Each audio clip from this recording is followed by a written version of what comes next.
কবিৰ উপৰে হিমতে থাকিলা জগৰ জি হৰি শুনা লোককে ঠিক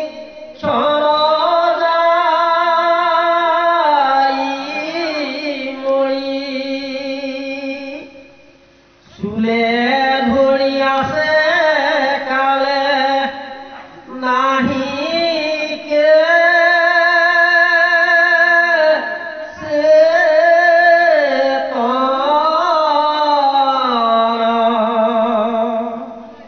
ভয়া সাৱধান ধৰা কৃষ্ণ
হে কৃপালু গুৰুমূৰ্তি বাপ বান্ধৱ ভকত বৈষ্ণৱ তথা সেৱকীয় সমস্ত আমি সন্ধ্যা আপোনাক সব সমস্ত ভকত বৈষ্ণৱৰ চৰণত সেৱা ধৰিছোঁ। বৈকুণ্ঠৰ কল্পতৰু ভাগৱত শাস্ত্ৰৰ দশম স্কন্ধৰ আজি ৰাসলীলাৰ পাঠ আৰু পৰ্যালোচনা চলিছে। ভগৱন্ত কৃষ্ণৰ ৰাস ক্ৰীড়া বা ৰাসলীলাৰ অসুৰ নিধনৰ যি তত্ত্ব, ভগৱান কৃষ্ণ মানেই হ'ল আনন্দ। কৃষ্ণৰ আনন্দৰ চৈতন্য স্বৰূপ ভাগৱতৰ দশম স্কন্ধত প্ৰকাশ হৈছে। এই ভাগৱতৰ দশম স্কন্ধ ভাগৱত বাংময় ভগৱন্ত মূৰ্তিৰ মুখপদ্ম। হে সপ্তমে অষ্টমে কৰ কমল যুগল। সপ্তম স্কন্ধ বাংময় ভাগৱত মূৰ্তিৰ বাম হস্তপদ্ম। অষ্টম স্কন্ধ বাংময় ভাগৱত মূৰ্তিৰ সোঁ হস্তপদ্ম। এক কণ্ঠ দেখে নবম দশমে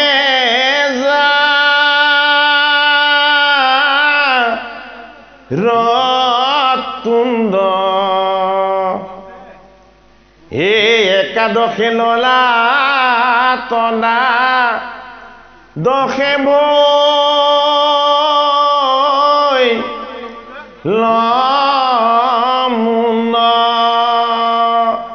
নৱম স্কন্ধ ভাগৱত মূৰ্তি ভগৱন্তৰ কণ্ঠ। দশম স্কন্ধ ভাগৱত ভগৱন্তৰ ঈশ্বৰ মূৰ্তিৰ হ'ল তুণ্ড। তুণ্ড মানে কি? মুখপদ্ম। একাদশে ললাট, একাদশত হ'ল মহাভাগ্য কপাল আৰু দ্বাদশ স্কন্ধ হ'ল বাংময় ভাগৱত মূৰ্তিৰ শিৰ। আমি প্ৰথম স্কন্ধৰ পৰা ষষ্ঠ স্কন্ধলৈকে নাই পোৱা, যিহেতু বহুত দীঘল হ'ব কথাখিনি, গতিকে আমি সপ্তমৰ পৰাই আৰম্ভ কৰিছোঁ। যে ভাগৱতৰ সপ্তম স্কন্ধ বাম হাত কাৰ? ভগৱন্তৰ। ভগৱন্তৰ বাম হাতত কি আছে? ভগৱন্তৰ সোঁ হাতত কি আছে? এই বাংময় ভাগৱত মূৰ্তি বাম হাতত কি থাকে? আমাৰ বাম পাশত ভাৰ্যাক বহুৱা হয়। সদায় স্বামী স্ত্ৰীয়ে যদি এখন ফটো উঠিব লগা হয়, বাম পাশত ভাৰ্যা, সোঁ পাশত স্বামী। কিয়? ভাৰ্যা হ'ল মায়া আৰু স্বামী হ'ল কি? এই মায়াক ধাৰণ কৰোঁতা পতি। সেইটো কাৰণে আমাৰ সদায় বাম পাশটোত মায়া মাতা আছে।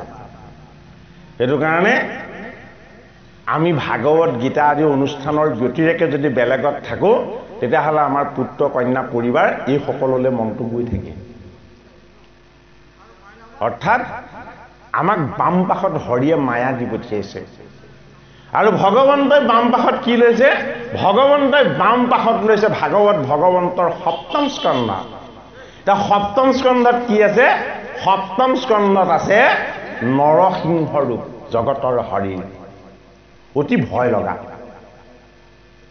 এই নৰসিংহ অৱতাৰ সপ্তম স্কন্ধত হৈছে কিহৰ কাৰণে? হিৰণ্যকশিপুক বধ কৰিবৰ কাৰণে। গতিকে সপ্তম স্কন্ধত কি আছে? প্ৰহ্লাদ চৰিত্ৰ। প্ৰহ্লাদ মানে কি? প্ৰ মানে পোহৰ, প্ৰ মানে প্ৰভা, প্ৰ মানে জ্যোতি, হ্লাদ মানে হ'ল আনন্দ। আনন্দময় জ্যোতিৰ যি তত্ত্ব, এয়া কি? এয়া হ'ল ভকতি। আৰু ভাগৱতৰ মতে এয়া কি? ৰহস্য ভকতি। এই ৰহস্য ভকতিৰ আনন্দময় ঈশ্বৰ তত্ত্ব ভাগৱতৰ সপ্তম স্কন্ধত ভগৱন্ত প্ৰভুৱে ধাৰণ কৰিছে। বোলে কিয়? এই হিৰণ্যকশিপুৰ ৰূপী ৰিপুময় বাসনাবিলাকক বিনাশ কৰিবলৈ, আমাৰ অনিষ্ট কৰা আসুৰী বৃত্তিবিলাকক আমাৰ পৰা আঁতৰ কৰিবলৈ, প্ৰহ্লাদময় ভক্তি প্ৰতিষ্ঠাৰে জীৱনৰ অমৃতখিনিক পান কৰিবলৈ আমি কি কৰিব লাগিব? প্ৰহ্লাদ চৰিত্ৰ শ্ৰৱণ কীৰ্তন কৰিব লাগিব। এইটো কাৰণে জগতগুৰু শ্ৰীমন্ত শংকৰদেৱ গুৰুজনাই কীৰ্তন শাস্ত্ৰলৈ কি নিছে? ধ্ৰুৱ চৰিত্ৰ, প্ৰহ্লাদ চৰিত্ৰ, হয়নে? চৰিত্ৰবিলাক দিছে, কাহিনীবিলাক নিয়া নাই। এতিয়া চৰিত্ৰ মানে কি? আমি যিটোক ইংৰাজীত কেৰেক্টাৰ বুলি কওঁ। নাটক এখনৰ প্ৰতিটো অভিনয়ক বা প্ৰতিজন অভিনেতা অভিনেত্ৰী কি বুলি কোৱা হয়? এটা এটা কেৰেক্টাৰ বুলি কোৱা হয়, অৰ্থাৎ চৰিত্ৰ। গতিকে কৃষ্ণৰ চৰিত্ৰ পৰম অমৃত। ভগৱান কৃষ্ণ হ'ল নটবৰ বপু। ভগৱান কৃষ্ণৰ এটা নাম নটবৰ বপু। নটবৰ বপু মানে কি? গোটেই ব্ৰহ্মাণ্ডখনক যি চৈতন্য কৰি আছে, গোটেই জগতৰ প্ৰতিটো বস্তুৰ মাজত যি চৈতন্য সনাতন শক্তি হৈ বিষ্ণু ৰূপেৰে যি গোটেই বস্তুখিনি সদায় প্ৰতিপালন কৰি আছে, যিজনে নৃত্য কৰাৰ কাৰণে বৃন্দাবনত গোপীৰ নৃত্য হৈছে, যিজনে যোগময় সাধনা কৰাৰ কাৰণে সাধন সিদ্ধ যোগীসকলৰ সাধনা হৈছে, আৰু যিজনে মাখন চুৰ কৰি খোৱাৰ কাৰণে এই মধুৰ অমৃত ভকতে পান কৰিবলৈ অভ্যাস কৰিছে। সেইটো কাৰণে সপ্তম স্কন্ধ ভাগৱত ভগৱন্তৰ বাম হস্ত পদ্ম। এই ভাগৱত ভগৱন্তই বাম হস্ত পদ্মত ধাৰণ কৰিছে ভকতিৰ ৰহস্য তত্ত্ব। আটাইতকৈ ভয় লগা বস্তু কি? আটাইতকৈ ভয় লগা বস্তু হ'ল সংসাৰ। আটাইতকৈ ভয় লগা বস্তু কি? জীৱনৰ দুখ যান্ত্ৰণা কষ্ট আৰু নিকাৰ। দেৱতা, অসুৰ, ঋষিমুনি, সাধন সিদ্ধ যোগী সকলোৱে ভয় কৰিছিলে। কাক? জগতৰ হৰিৰ নৰসিংহ ৰূপ দৰ্শন। সকলোৱে স্তুতি কৰিলে। ব্ৰহ্মাই স্তুতি কৰিছে, মনুৱে স্তুতি কৰিছে, শিৱই স্তুতি কৰিছে, বৃহস্পতিয়ে স্তুতি কৰিছে। অনন্যভাৱে সাধন সিদ্ধ যোগী মনীষী সমস্তজনেই জগতৰ হৰিক এই নৰসিংহ ৰূপক সম্বৰণ কৰিবৰ কাৰণে স্তুতি কৰিছে। কিন্তু কাৰো স্তুতিত হৰিৰ কোট সম্বৰণ হৈ আছিল? তেতিয়া প্ৰহ্লাদক স্তুতি কৰিবলৈ কোনে ক'লে? ব্ৰহ্মাদেৱে ক'লে। হে প্ৰহ্লাদ, এইবাৰ তুমি স্তুতি কৰা। জগতৰ হৰিক যেতিয়া প্ৰহ্লাদে স্তুতি কৰিলে, হৰি কি হৈ গ'ল?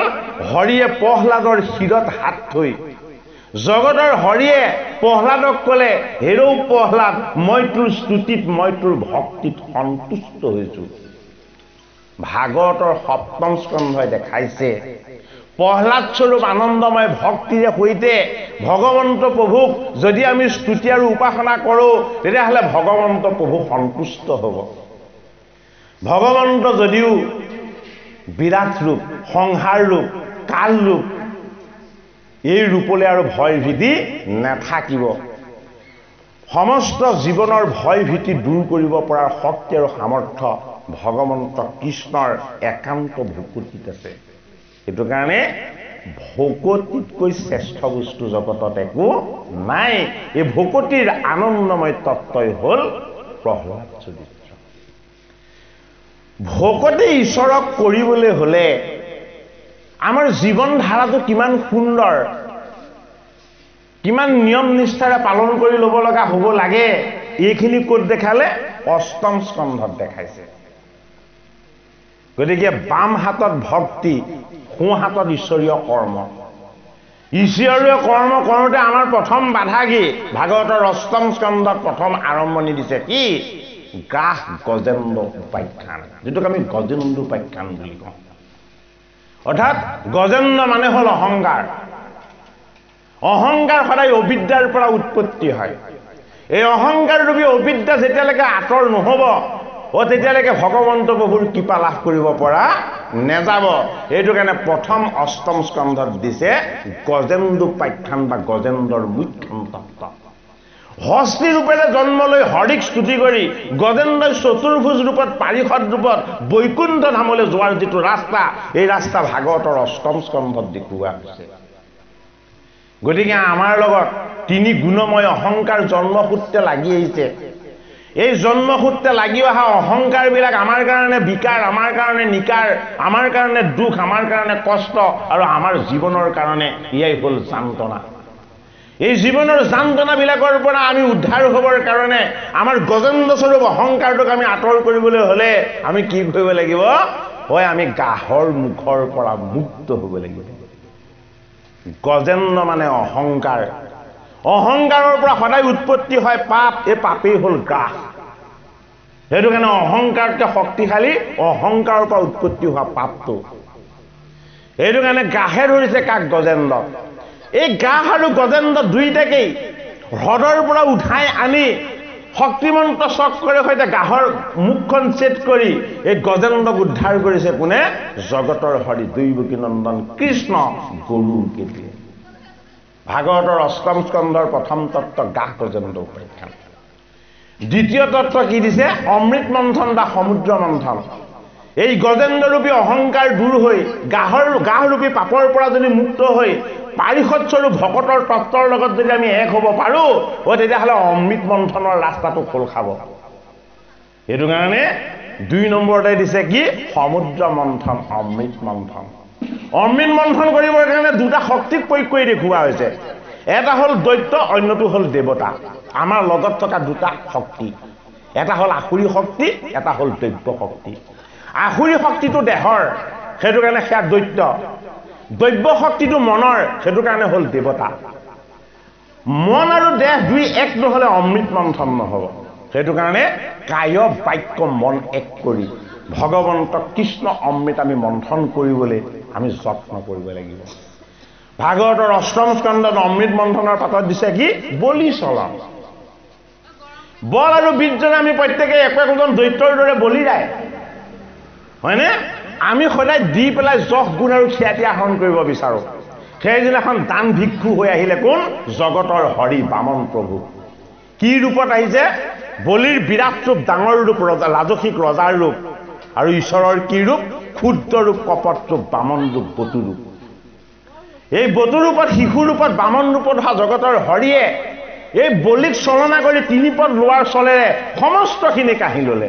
অৰ্থাৎ বামন প্ৰভুৱে বুজালে, মই দিলে সকলো পাবা, মই নিলে কোনেও তোমাক ৰাখিব নোৱাৰে। সেইটো কাৰণে বলিক হোটেললৈ পঠোৱা হয় যে তুমি হোটেলত সুখেৰে থাকিবা। আৰু বলিক বৰ দিছে জগতৰ হৰিয়ে যে তোমাক কি বৰ লাগে কোৱা? তুমি যদি ঘূৰাই বিচৰা স্বৰ্গ, মৰ্ত্য আৰু পাতাল, এই সমস্তখিনি মই তোমাক ঘূৰাই দিম। তেতিয়া বলিয়ে হাত জোৰ কৰি ভগৱন্ত প্ৰভুক ক'লে, হে জগতৰ হৰি, তুমি মোক যিকেইটা বস্তু ঘূৰাই দিব বিচাৰিছা, এইকেইটা বস্তু এদিন এনেও নাইকিয়া হ'ব, হয়নে? তুমি মোক এনেকুৱা এটা বস্তু দিয়া যিটো বস্তু সদায় মোৰ লগত থাকিব, যিটো বস্তু মই কোনোদিন হেৰুৱাব লগা নহয়। তেতিয়া বলিয়ে কি ভিক্ষা কৰিলে? যে মই ওলাওঁতে সোমাওঁতে মোৰ দুৱাৰ মুখত হে জগতৰ হৰি, তোমাৰ দুখনি অৰুণ চৰণ যাতে সদায় দৰ্শন পাওঁ। গতিকে ভগৱন্তৰ অৰুণ চৰণ দৰ্শনৰ আকাংক্ষা যদি জীৱই এবাৰ কৰে, জনমে জনমে জগতৰ হৰিয়ে ভকতৰ সেই ইচ্ছা পূৰ কৰিব। বলিচলনৰ পাছত দিছে কি? মৎস্য চৰিত্ৰ। জগতৰ হৰিয়ে মৎস্য ৰূপেৰে অৱতাৰ লৈ সত্যৱত ৰাজাৰ মায়াক দৰ্শন কৰাৰ লগতে মায়াক দূৰ কৰি দেখুৱাইছে। মৎস্য মানে হ'ল জীৱ। এই জগতৰ যত যিমান জীৱ আছে, এই জীৱবিলাক মৎস্যৰূপ, ঈশ্বৰৰ অংশৰূপ। এই জীৱৰে সৈতে জগত ভৰিছে, সেইটো কাৰণে সমুদ্ৰ নধৰা হ'ল সেই মৎস্যৰ কাঁইটোৰে সৈতে, হয়নে বাৰু? গতিকে জগতৰ সংসাৰৰ এই জীৱবিলাক ঈশ্বৰৰ অংশ। জীৱক হিংসা কৰিব নাপায়। গতিকে জীৱৰ প্ৰতি প্ৰেম, জীৱৰ প্ৰতি দয়া, জীৱৰ প্ৰতি কৰোণা, এয়া ঈশ্বৰ প্ৰেম তুল্য। অষ্টম স্কন্ধত দিলে আমাক কি? জগতৰ হৰিৰ নিৰ্গুণ নিৰাকাৰ ঈশ্বৰৰ কৰ্মৰূপেৰে অহংকাৰ দূৰ কৰিবৰ কাৰণে গ্ৰাস গজেন্দ্ৰ উপাখ্যান, জীৱনৰ সাৰখিনি বাছি ল'বৰ কাৰণে অমৃত মন্থন, কায় বাক্য মন এক কৰি ঈশ্বৰ ভাৱনাপন্ন সদায় হৈ থাকিবৰ কাৰণে বলি চলন, জগতৰ প্ৰতিটো জীৱই ঈশ্বৰ মূৰ্তি, এই তত্ত্বৰ পৰিচয় ল'বৰ কাৰণে মৎস্য চৰিত্ৰ। সপ্তম স্কন্ধত ভক্তি, অষ্টম স্কন্ধত ভক্তিৰ কৰ্ম। কেনেকৈ হ'ব? নৱম স্কন্ধ ভগৱন্তৰ কণ্ঠ। বোলে কি আছে? বোলে মোৰ কণ্ঠত আছে মোৰ স্তুতি, মোৰ উপাসনা, মোৰ গুণ, মোৰ গান, মোৰ গীত আৰু মোৰ ছন্দময় আনন্দময় ভগৱতীৰ ৰহস্য তত্ত্ব। কি আছে? অম্বৰীশ উপাখ্যান। যজাতিৰ কাহিনী। মদ্যপান কৰিলে কি হয়? শুক্ৰচাৰ্যৰ দ্বাৰা অভিসম্পাত। জীৱনৰ শুদ্ধ বিচাৰবিলাক ভগৱন্ত প্ৰভুৰ আনন্দময় হৰিৰ অৱতাৰ তত্ত্বৰ লীলাৰ তত্ত্ব, পৰশুৰাম অৱতাৰ, ৰাম অৱতাৰ, কাৰ্তবীৰ্যাৰ্জুন আদি সমস্তখিনি কথা ভাগৱতৰ নৱম স্কন্ধত দিছে। বোলে কিয়? ভগৱন্তৰ গুণ গান তেওঁ যশ আৰু কীৰ্তন কৰি তোমাৰ এই কণ্ঠটোক ঈশ্বৰ কথা প্ৰকাশ কৰাৰ এটা বিনালে ৰূপান্তৰ কৰি লোৱা। দশম স্কন্ধ ভাগৱত ভগৱন্তৰ মুখপদ্ম। ভগৱন্তৰ মুখপদ্মত কি আছে? ওই যি চাই দিলে কোটি কোটি ব্ৰহ্মাণ্ড সৃষ্টি হয়, দুটা নয়ন আছে। বোলে কি? পদ্মনয়ন। জগতৰ হৰিৰ যি চকু, এই চকু কি? পদ্ম সম নাভিজাৰ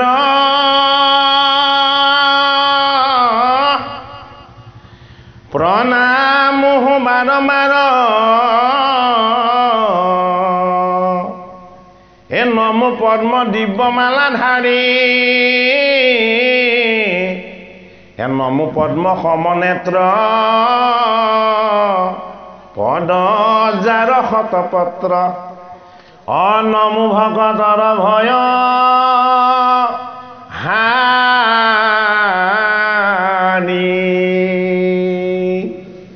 জগতৰ হৰি দৈৱকী নন্দন কৃষ্ণৰ সমস্ত ৰূপটোকেনো কিয় পদুমৰ লগত তুলনা কৰি দিয়া হ'ল? হয়নে? এইটো কাৰণে পদুমৰ লগত তুলনা কৰা হৈছে। আমাৰ লগত তেওঁ দিওঁতে মৎস্যগন্ধাৰ দৰে দুৰ্গন্ধ দি পঠিয়াইছে। এই মৎস্যগন্ধাৰূপী দুৰ্গন্ধবিলাকক অমৃতময় সুগন্ধি পদ্মগন্ধাৰ ফালে নিব লাগিব। সেইটো কাৰণে পদ্ম সম নাভিজাৰ। জগতৰ হৰিৰ পৰাই সৃষ্টিকৰ্তা ব্ৰহ্মা, সমস্ত জগত আৰু ব্ৰহ্মাণ্ড, এই সমস্তখিনি তেওঁৰ পৰাই উৎপত্তি হৈছে। সেইটো কাৰণে যিজনৰ জন্ম নাই মৃত্যু নাই, যিজন অনাদি যিজন অনন্ত, সেইজন জগতৰ হৰিয়ে ভাগৱতৰ দশম স্কন্ধত কংসৰ অন্ধকাৰ কাৰাগাৰত পিতৃ মাতৃৰ হাতত আৰু ভৰিত জন্মৰ আগতেই শিকলিৰে সৈতে বন্দী কৰাই বন্ধনৰ মাজত অন্ধকাৰ কাৰাগাৰত জগতৰ হৰি দৈৱকী নন্দন কৃষ্ণ জন্ম হৈ দেখাইছে। ক'ত? দশম স্কন্ধ, দশম মুখপদ্ম। কাৰ? ভাগৱত ভগৱন্তৰ। কিয়? দশমত কৃষ্ণৰ জন্ম, দশমত ভগৱান কৃষ্ণই লীলা কৰিছে, সমস্ত অসুৰবিলাকক বধ কৰিছে, গোপীৰ লগত ৰাস ক্ৰিয়া কৰিছে আৰু অকুৰ কুজি আদি ভকতসকলৰ মনোবাঞ্ছা পূৰ্ণ কৰাৰ লগতে অষ্টমহিষীৰ লগত তেওঁৰ বিবাহ হৈছে, জৰাসন্ধৰ বধ হৈছে। হয়নে? কুৰুক্ষেত্ৰ কাব্যত কুৰুক্ষেত্ৰৰ সমস্ত তত্ত্ব কথা কৃষ্ণৰ লগত কেনেকৈ নিহিত হৈ আছে সমস্তখিনি বেকত কৰিছে। সেইটো কাৰণে ভগৱন্তৰ দৃষ্টিত আছে অমৃত। সেইটো কাৰণে ৰাস পঞ্চোধ্যায়ৰ যোগেদি কি কৰিছে? ৰাস তত্ত্ব ভগৱান কৃষ্ণই দশম স্কন্ধত বেকত কৰি দেখুৱাইছে। ভাগৱতৰ সাৰটো কি? ভাগৱতৰ সাৰটোক কোৱা হয় ৰাস বুলি। ভাগৱত শাস্ত্ৰৰ যিটো সাৰ, সেই সাৰটোকে কোৱা হয় কি বুলি? ৰাস বুলি। আজি ৰাস ক্ৰিয়াৰ পাঠ চলি আছে। এতিয়া ৰাস শব্দটোৰ অৰ্থ কি? ৰা মানে কি? ৰা মানে পৰমাত্মাৰ ফালে। ৰা মানে পৰমাত্মাৰ ফালে। আৰু স মানে কি? ৰসময় ভকতিৰ দ্বাৰা যাত্ৰা। পৰমাত্মাৰ ফালে ৰসময় ভকতিৰ যোগেদি যি যাত্ৰা বা যি গতি, এই গতিটোক কোৱা হয় কি বুলি? ৰাস ক্ৰিয়া। সাধাৰণ কথা নহয়। দৈৱকী নন্দন কৃষ্ণৰ অমৃতময় জীৱন চৰিত্ৰৰ এয়া হ'ল অমৃত কথা। সেইটো কাৰণে কৃষ্ণই জন্ম হৈ প্ৰথম কি কৰিছিলে বাৰু? দশম স্কন্ধত এয়া আমাক দেখাইছে। ভগৱন্ত কৃষ্ণই হ'ল একমাত্ৰ জগতৰ ঈশ্বৰ। বাকী দেৱ দেৱীসকলক জন্মৰ পাছত স্তুতি কৰা হৈছে, ভগৱান কৃষ্ণক গৰ্ভত থাকোঁতে স্তুতি কৰা হৈছে। সেইটো কাৰণে ভাগৱতৰ দশম স্কন্ধত আছে কি? ভগৱান কৃষ্ণক গৰ্ভস্তুতি। কোনে কৰিছে? ব্ৰহ্মাই কৰিছে, শিৱই কৰিছে, ইন্দ্ৰই কৰিছে, লক্ষ্মীয়ে কৰিছে আৰু দেৱঋষি নাৰদে কৰিছে। এই সমস্ত দেৱতাই গৰ্ভস্তুতি কৰিছে কাক? দৈৱকীৰ গৰ্ভত জগতৰ হৰি ভগৱান কৃষ্ণই যেতিয়া স্থিতি লৈছে। হয়নে বাৰু? কৃষ্ণৰ স্তুতি কেতিয়াও অথলে নেযায়। হে দেৱতাসকল, তোমালোকে মোক স্তুতি কৰিছিলা। কেতিয়া স্তুতি কৰিছিলা? মোৰ জন্ম মৃত্যু নাই, মই মাতৃৰ গৰ্ভত পৰমাত্মা ঈশ্বৰ হৈ মই যিদিনাখনে স্থিতি লৈ মোৰ মাতৃৰ দেহৰ দিব্য কান্তি প্ৰকাশ কৰি মই জ্যোতিময় ঈশ্বৰ তেওঁৰ লগত আছো বুলি তোমালোকে মোক যিদিনাখনে চিনি পাইছিলা, সেইদিনাখনেই তোমালোকে আহি মোক কাৰাগাৰৰ ভিতৰতে স্তুতি কৰিছিলা। সেইটো কাৰণে জগতৰ হৰিয়ে এই স্তুতি কৰা 5জন দেৱতাক স্থান দিলে ক'ত? চৰণৰ 5টা চিহ্নত: ধ্ৰজ, ব্ৰজ, যৱ, অংকুশ আৰু পদ্ম। এয়া কৃষ্ণক কৰা গৰ্ভস্তুতিৰ আশীৰ্বাদ। বোলে মোৰ স্তুতি কেতিয়াও ক্ষয় নহয়, মোৰ স্তুতি কেতিয়াও বিনাশ নহয়। যিকেইজন দেৱতাই আহি মোক গৰ্ভত থাকোঁতে স্তুতি কৰিছিলে, সেইকেইজন দেৱতাক মই মোৰ চৰণত স্থান দি দিলোঁ। সেইটো কাৰণে কৃষ্ণৰ চৰণতকৈ পবিত্ৰ বস্তু জগতত একো নাই। ইয়াৰ পাছত ভগৱান কৃষ্ণই জন্ম হৈ দ্বিতীয় কামটো বসুদেৱক ক'লে কি বুলি? যে এই কংসলে মোৰ ভয় লাগে। যিজনক ভক্তি কৰিলে সমস্ত ভয় দূৰ হয়, সেইজন ভগৱান কৃষ্ণই কৈছে যে এইজন কংসলে মোৰ ভয় লাগে। ভাগৱতৰ আটাইতকৈ ডাঙৰ ৰহস্যটো কৃষ্ণই কংসলে ভয় কৰাটো। এইটোতকৈ ডাঙৰ ৰহস্য নাই। কাৰণ কৃষ্ণই কালৈ ভয় নকৰে, হয়নে বাৰু? এই কংসলে কিয় ভয় কৰোঁ বুলি ক'লে, হয়নে? কংস হ'ল আমাৰ লগত থকা 2টা বৃত্তি। এই 2টা বৃত্তিলে কৃষ্ণই ভয় কৰে। বোলে কিয়? এই 2টা বৃত্তি সবল হ'লে কৃষ্ণ তাৰ পৰা আঁতৰ হৈ যাব লাগিব। হে ৰজোগুণতম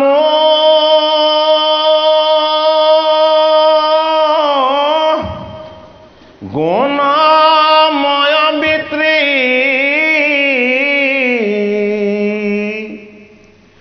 কেৱল আসুৰী ভাৱ, হে সত্য শুদ্ধ বিত্ৰী, দেৱৰ সম্পত্তি, অলয়া ভজা কৃষ্ণ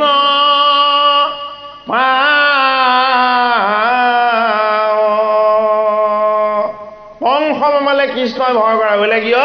এই মোৰ কংস মামা হ'ল মোৰ ৰজগুণ আৰু তমগুণ। ৰজগুণত কি থাকে? ভোগ, বিলাস আৰু আনন্দ। ভোগী হলে ৰোগী হ'ব, বিলাসী হলে দুৰ্বল হ'ব,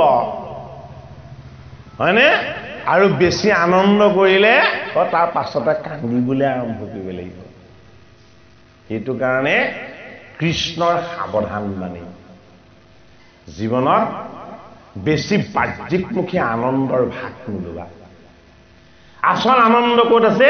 গীতাত আছে, ভাগৱতত আছে, কৃষ্ণৰ চৰণ সেৱাত আছে। ভগৱান কৃষ্ণৰ চৰণ সেৱা কৰি আজিলৈকে কোনেও দুখৰ ভাগ পাব লগা হোৱা নাই। বোলে কিয়? মই পতিত পাৱন হৰি। পঞ্চ পাণ্ডৱক মই জুৱা খেলি সৰ্বশান্ত কৰি দিলোঁ, আৰু যেতিয়া দিলোঁ ইন্দ্ৰপ্ৰস্থ আৰু হস্তিনাপুৰ 2খন গতাই দিলোঁ একেবাৰতেই। দুৰ্যোধনে কি দিব পাৰে? কৰ্ণক অংগৰাজ্যহে দিব পাৰে, বেলেগ একো দিব নোৱাৰে, তাকো ৰাখিব নোৱাৰিলে, হয়নে? গতিকে অনুগ্ৰহৰ অংগৰাজ্য আমি যাতে জীৱনত কোনোদিন নলওঁ। নিজৰ কৃষ্ণ সাধনা, নিজৰ সত্য শুদ্ধ জীৱনৰ দ্বাৰা আমি যিখিনি প্ৰাপ্ত কৰিব পাৰিছোঁ সেইখিনি কৃষ্ণ প্ৰাপ্তিৰ দ্বাৰা হৈছে। সেইখিনিত আনন্দ আছে, আচল আনন্দ আছে। সেইটো কাৰণে আনন্দময় কৃষ্ণৰ আনন্দময় তত্ত্ব।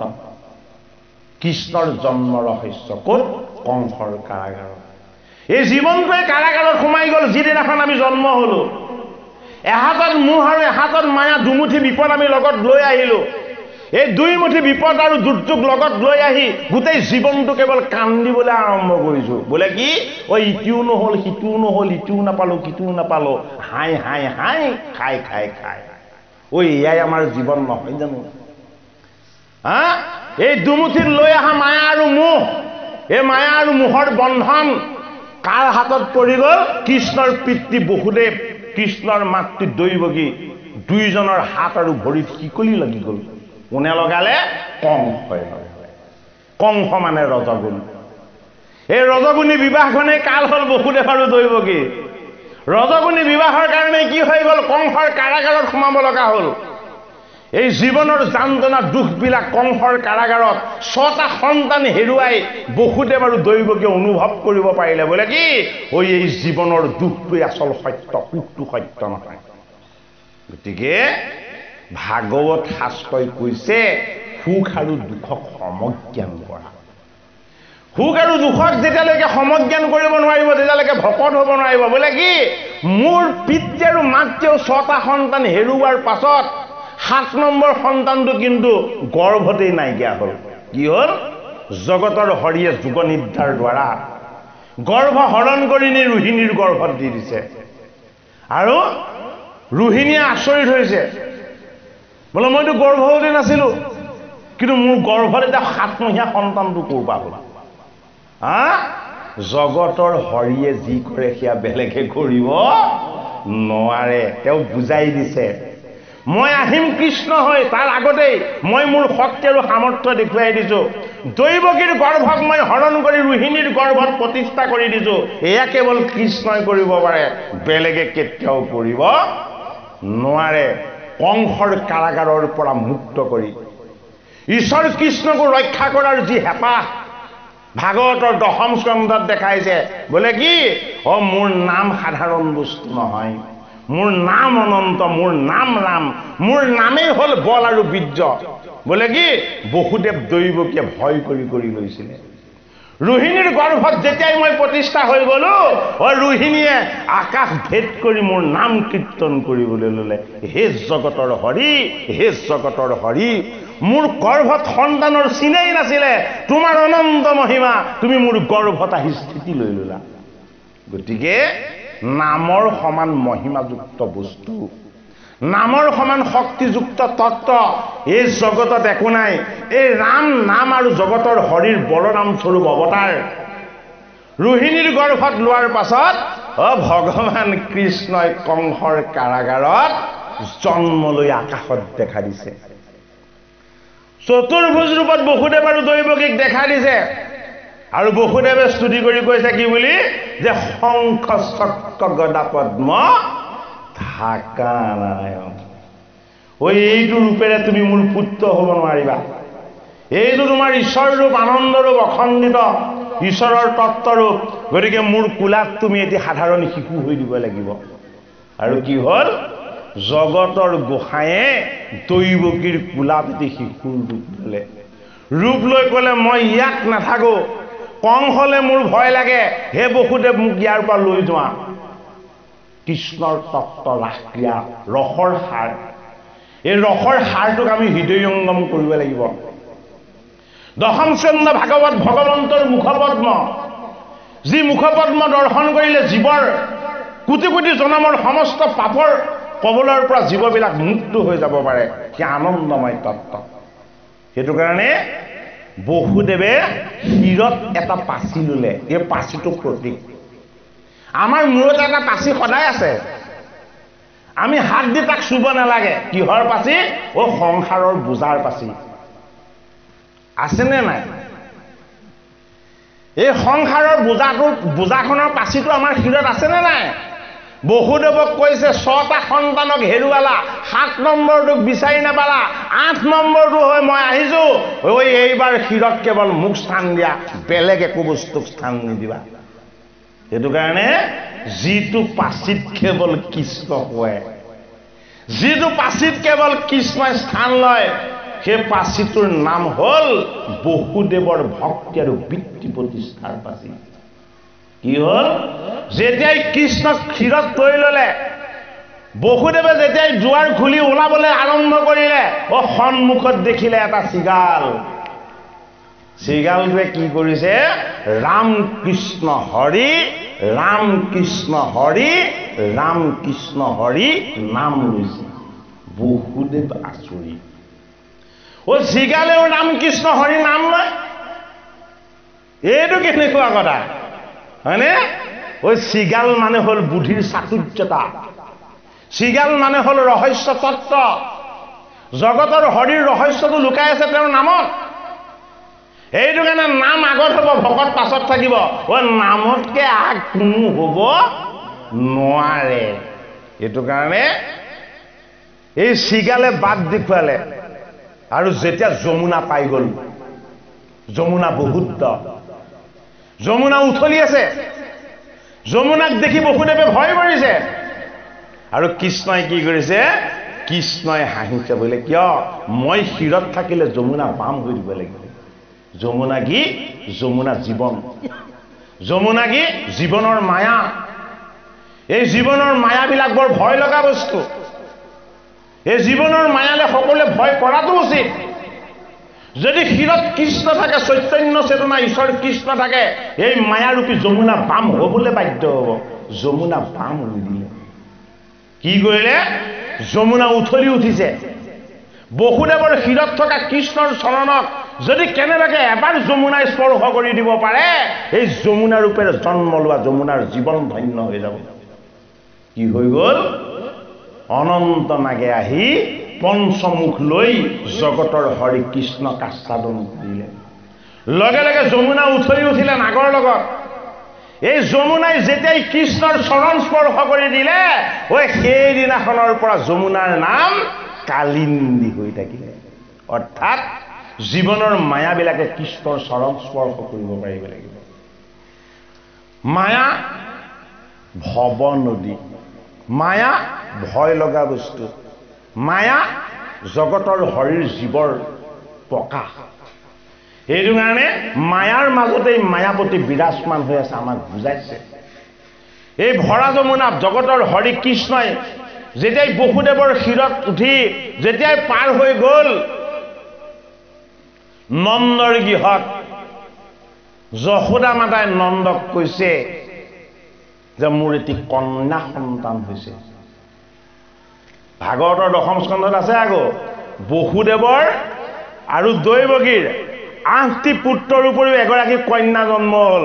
কিন্তু কন্যাগৰাকী কেতিয়া জন্ম হ'ল কোনেও নাজানে। যেতিয়াই জগতৰ হৰি এই জীৱৰ তত্ত্বলৈ আহি গ'ল, তেতিয়া মায়াৰ জন্ম হৈ গ'ল। জগতৰ হৰিৰ জন্ম মৃত্যু নাই। তেওঁৰ জন্মটো এটা মায়া। এইটো কাৰণে কি হৈ গ'ল? কন্যা ৰূপত মায়া ৰূপত তেওঁৰ প্ৰকৃতিও নামি দিলে।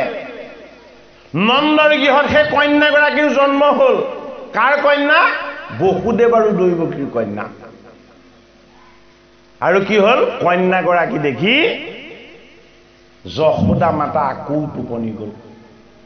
সেই সময়তে বসুদেৱে আহি কৃষ্ণক থলে, কন্যাটিক শিৰত তুলি ল'লে, হয়নে? তেতিয়ালৈকে একো দুৱাৰে একো তলাই একোৱেই কাম কৰা নাই। বোলে কিয়? শিৰত কৃষ্ণ আছে, মানে সকলোৰে চাবি কাটি। নন্দৰ গৃহৰ 9খন দুৱাৰ আপোনা আপুনি খোল খাই গৈছে। শিৰত কৃষ্ণ আছে, সেইটো কাৰণে একো বন্ধই থাকিব নোৱাৰে। বোলে কি? কৃষ্ণ মানে স্বাধীন, কৃষ্ণ মানে স্বতন্ত্ৰ। স্বাধীন কৃষ্ণক কোনো বস্তুৱে একো বাধা দিব নোৱাৰে।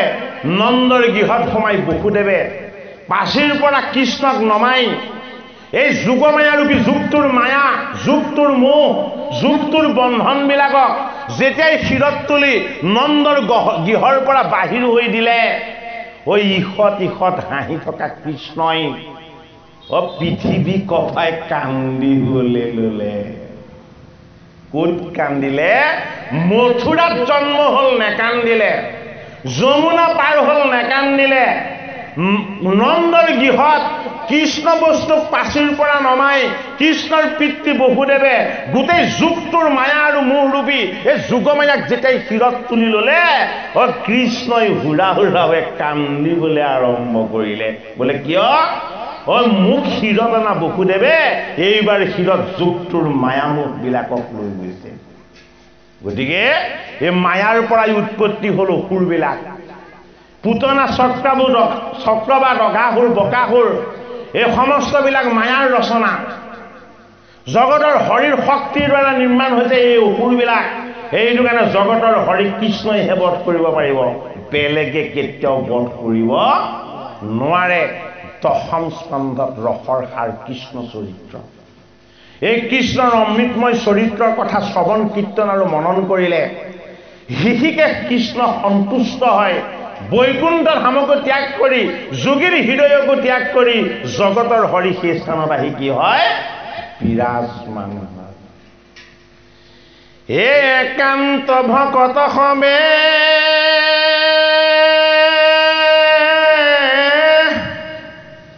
নিৰ্গুণ কৃষ্ণৰ গুণ ও গাঁও এখন বসিয়া যথাত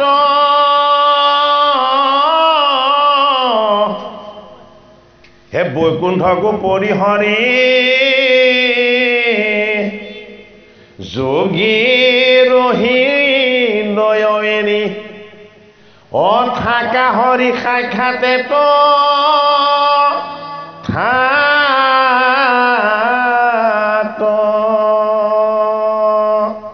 যোগীৰ হৃদয়ত কৃষ্ণ থাকে বোলে কিয় যোগীৰ হৃদয় এৰি কৃষ্ণ যাব নোৱাৰে বৈকুণ্ঠ ধামত সৰ্বদা কৃষ্ণ বিৰাজমান হৈ থাকে বোলে কিয় বৈকুণ্ঠ ধামখনেই কৃষ্ণ এই ধাম তেওঁ ত্যাগ কৰিব নোৱাৰে আৰু দেৱঋষি নাৰদক কৃষ্ণই কৈছে বোলে কি যোগীৰ হৃদয় আৰু বৈকুণ্ঠ ধাম এই দুটা বস্তুকো মই ত্যাগ কৰিবলৈ বাধ্য হওঁ বোলে কিয় যেতিয়া মোৰ ভকতে মোৰ গুণ কীৰ্তন আৰু যশৰ চৈতন্য প্ৰকাশ কৰে মই তাত গৈ বিৰাজমান হওঁ গতিকে আজি ভগৱন্ত কৃষ্ণ ইয়াত বিৰাজমান হৈছে এই পুণ্য স্থানত আহি ভগৱন্ত কৃষ্ণৰ চৰণত সেৱা কৰাৰ যি পুণ্য ভাগ এয়া এদিনৰ নহয় বছৰৰ নহয় এটা জনমৰ নহয় কোটি কোটি জনমৰ সঞ্চিত পুণ্যৰ ফল ভাগৱত শাস্ত্ৰই কৈছে যিজনৰ লগত অসংখ্যাত পুণ্যৰ ভাগ আছে তেওঁহে কৃষ্ণ কথা শ্ৰৱণ কীৰ্তন কৰিবৰ কাৰণে ভগৱান কৃষ্ণৰ কৃপা লাভ কৰে গতিকে সেই কৃপালু গুৰুমূৰ্তি বাপ বান্ধৱ সমস্ত মধুপুৰৰ আইসকলৰ এয়া অতি আধ্যাত্মিক প্ৰয়াস প্ৰতি বৰ্ষজুৰি ভাগৱতৰ পাঠ আৰু পৰ্যালোচনাৰে ভগৱান কৃষ্ণৰ চৰণ সেৱাৰ এক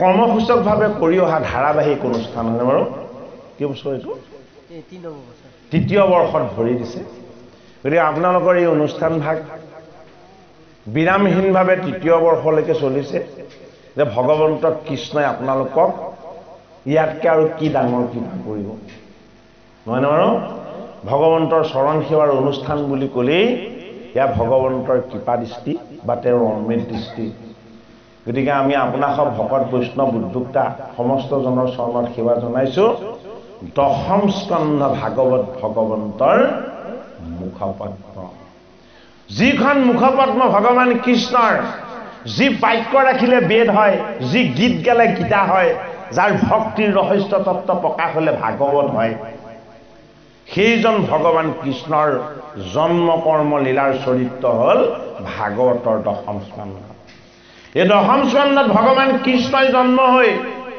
প্ৰথম এক অসুৰক বধ কৰিছে ৰাম অৱতাৰত ভগৱান কৃষ্ণই প্ৰথম বধ কৰা অসুৰ কি আছিলে স্ত্ৰী আছিলে আৰু কৃষ্ণ অৱতাৰত ভগৱান কৃষ্ণই বধ কৰা অসুৰ কি আছিলে প্ৰথম স্ত্ৰী আছিলে ৰামে প্ৰথম বধ কৰিছে তাৰকা সিদ্ধাশ্ৰমলৈ যাত্ৰা কৰোঁতে ৰাস্তাত যেতিয়া বাধা দিছিলে আৰু কৃষ্ণ অৱতাৰত ভগৱান কৃষ্ণই জন্ম হোৱাৰ কেইদিনমান পাছতে বা বধ কৰিছে কাক পুতনা ৰাম অৱতাৰত তাৰকাক আৰু কৃষ্ণ অৱতাৰত পুতনাক ভগৱান কৃষ্ণই বধ কৰি লৈছে মানে এই আখুৰি বস্তুবিলাকক যেতিয়ালৈকে কৃষ্ণই বধ কৰি নল'ব দশম স্কন্ধত কৃষ্ণই গোপীৰ লগত ৰাসক্ৰিয়া কৰিবলৈ অসুবিধা পাব হয়নে বাৰু?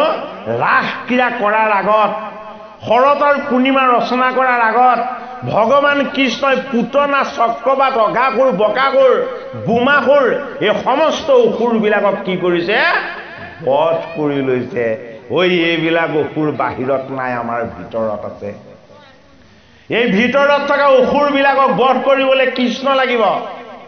আমাৰ শক্তি সামৰ্থ্য নাই এইবিলাক অসুৰক বধ কৰিবলৈ। বোলে কিয়? পুতনা আমাৰ জিভাত আছে। এই লোভেই পুতনা, হয়নে? ভক্তি নহলে, ঈশ্বৰ পৰিচয় নহলে জীৱনৰ কিমান মূল্য আছে তাক অনুভৱ কৰিব নোৱাৰিলে, হয় নহয়? মানুহে খাই খাই মৰি যাব, তথাপিতো চেতনা নাই।